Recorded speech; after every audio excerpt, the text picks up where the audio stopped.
کہ یہ جو ہم کہتے ہیں نا کہ غلط خبریں نہ پھیلایا کریں، جو ہمارا دین ہے وہ یہ کہتا ہے کہ اگر صحیح خبر بھی ہے اور اس سے مجاہدین کے اور ہمارے افواج کے حوصلے پست ہوتے ہیں، یا اس صحیح خبر سے دشمن کو فائدہ ہوتا ہے، وہ بھی جائز نہیں ہے، وہ خبر بھی جائز نہیں. ہر وہ ایسی خبر جس سے مسلمانوں کو نقصان ہوتا ہو، مسلمانوں کی ریاست کو نقصان ہوتا ہو اور دشمنوں کے حوصلے بلند ہوتے ہوں، اپنے افواج کے حوصلے پست ہوتے ہوں، اس صحیح خبر کا دینا بھی جائز نہیں ہے.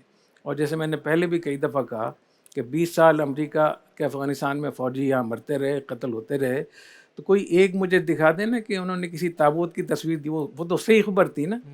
تو وہاں کے جو میڈیا تھا اس کو اس کا پابند کیا گیا تھا کہ ہمارے ملک کی سلامتی کے خلاف ہے، لہٰذا 8-10 ہزار یا 39,000 جو فوجی مارے گئے تھے، ان کی کسی کی بھی تصویر یا ویڈیو وغیرہ نہیں آپ نے دیکھی ہوگی. اور اسی طریقے سے مجھے ایک بی بی سی کے ایک بڑے صحافی نے یہاں جامع مسجد تشریف لائے تھے، اور بڑا انہوں نے 20-25 سال بی بی سی میں کام کیا. تو ان سے میں پوچھتا رہتا ہوں، تو میں نے ان سے پوچھا کیسے وہاں کیا آپ لوگوں کی کیا شرائط تھی؟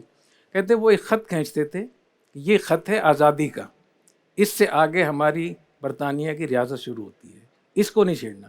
ہر وہ خبر جس سے ریاست برطانیہ کو نقصان ہو وہ آپ کو دینے کی اجازت نہیں ہے. جو چیمپئن ہیں آزادی کے ان کے ہاں یہ ہے، اور ہم آزادی کے وہ بنے ہوئے ہیں اور ہر چیز ہم اس میں ڈال رہے ہیں.